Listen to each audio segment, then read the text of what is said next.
Time నీది కానప్పుడు మౌనమే ఉత్తమం. మౌనంతో ఎన్నో గెలవచ్చు, ఎన్నో సాధించవచ్చు.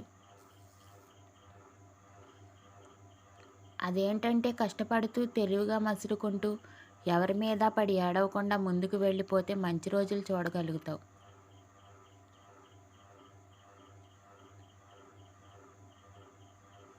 నువ్వు చేసే పని పూర్తయ్యే వరకు దాని గురించి గుట్టుగానే ఉంచు. లేకపోతే ఆ పని చెడగొట్టి నిన్ను పక్కన కూర్చోబెడతారు.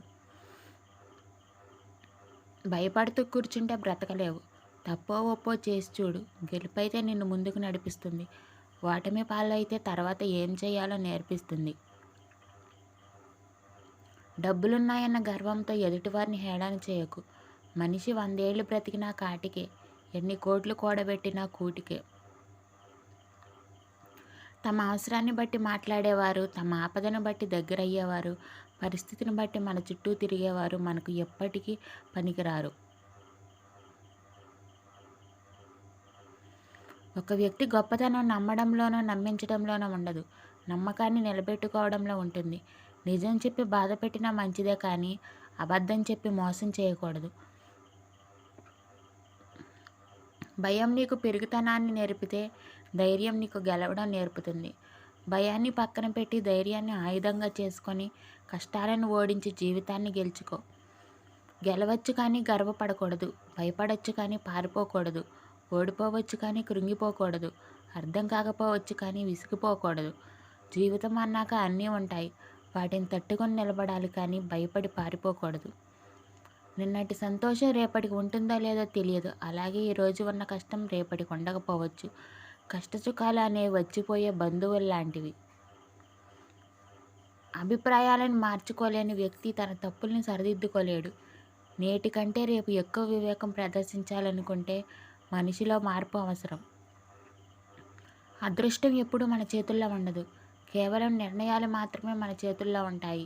మనం తీసుకునే నిర్ణయాలే మన అదృష్టాన్ని నిర్ణయిస్తాయి.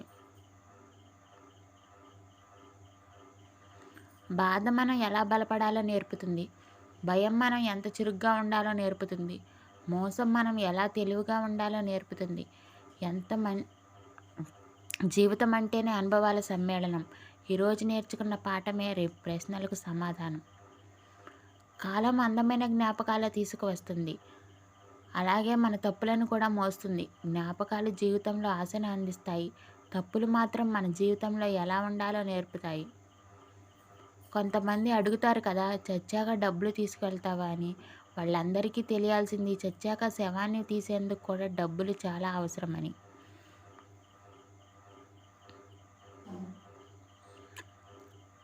సముద్రంలో చుట్టూ ఉండే నీరు ఓడను ముంచేయలేదు. ఆ నీరు లోపలికి చేరితేనే ప్రమాదం. అలాగే మన చుట్టుముట్టే సమస్యలు మనిషిని కృంగదీయలేవు. వాటిని మనసులోకి తీసుకుంటేనే ప్రమాదం.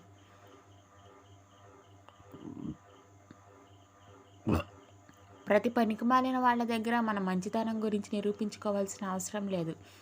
మన అంతరాత్మకు సమాధానం చెప్పుకుంటే చాలు. Thanks for watching. Please do like, share and subscribe my channel. By by.